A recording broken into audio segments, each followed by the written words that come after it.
Black Knights began to appear in history during the Middle Ages. Since the 13th century, a series of legends mentioning the mysterious Black Knights emerged. Although the Black Knights were said to have carried out good deeds and fought to protect cities from unjust rulers and other threats, texts referring to these legends were censored and banned by the church during the medieval period. Nevertheless, the story of the legendary Black Knight ashore endured over the centuries.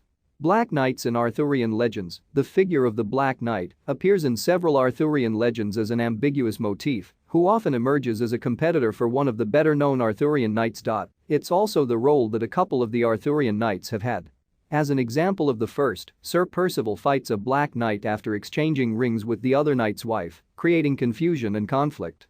In the second reference to the Arthurian Black Knight, we see Sir Lancelot dressing up as a Black Knight as a disguise.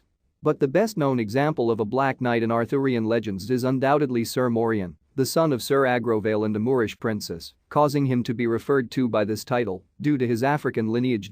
Ashore the king-killer and priest-savior, the origin of Black Knights, is closely linked to the legend of Ashore, a knight who had remained skilled and strong despite his advanced age and who specialized in the killing of kings and other nobles. Sometime around the 13th or 14th century there was a king with a powerful enemy, a king of another land who oppressed his people. Ashore discovered that an old priest who had once risen up against the cruelty of the evil king was being held prisoner in the dungeon. After fulfilling his order to kill the king, Ashore, who was moved by the priest's story, decided to free him from the prison. He entered the dungeon and found the man in a very bad state. The imprisoned priest was very weak and could barely stand. Unfortunately, the priest proved to be a burden, making it difficult for Ashore to escape. While carrying the old man out of the dungeon, the knight was injured. Nevertheless, the two got up on a horse, escaped the city, and made for the woods. The Black Knight had freed the city from its evil king, and he had escaped. However, with people in pursuit, Ashore understood that he could not tend to his wounds in time, and he descended from the horse, telling the priest that he would not slow him down, and he must continue. The priest thanked him, gave him his blessing and left as instructed. The fight for the legendary knight's soul. Ashore waited for his end near a tree. Soon, as blood left the knight's body, a demon appeared before him telling the knight that his soul belonged to him and he had come to claim him. Before the demon could take Ashore's soul, an angel also appeared, saying that the knight's soul belonged to him and that he had come to take it with him to heaven.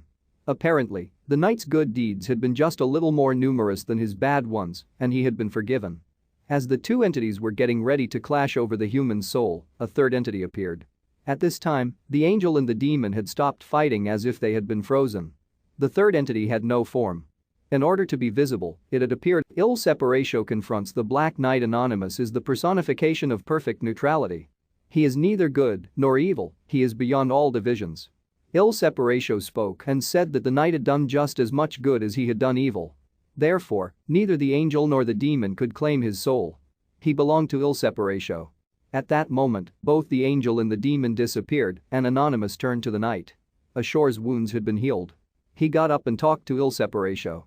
The entity told Ashore that he had become free and no longer belonged to the system. He was outside it, beyond it. Il Separatio told the knight that he could do whatever he wanted, that he could live for as long as he wanted, that he could travel anywhere, including other planets. When he was to become bored of all of this, then he was to call upon Il Separatio to stand before him once again and tell him about the true purpose of their existence. Journey to Knighthood. The hidden steps of becoming a medieval knight. Advances in medieval knight armor could not match weapon technology. The Knights of Blannock Mountain are ready to face the darkest hour. Ashore was told that, as he was no longer part of the system, his actions no longer mattered for the world. Should he do good deeds, other would do bad deeds.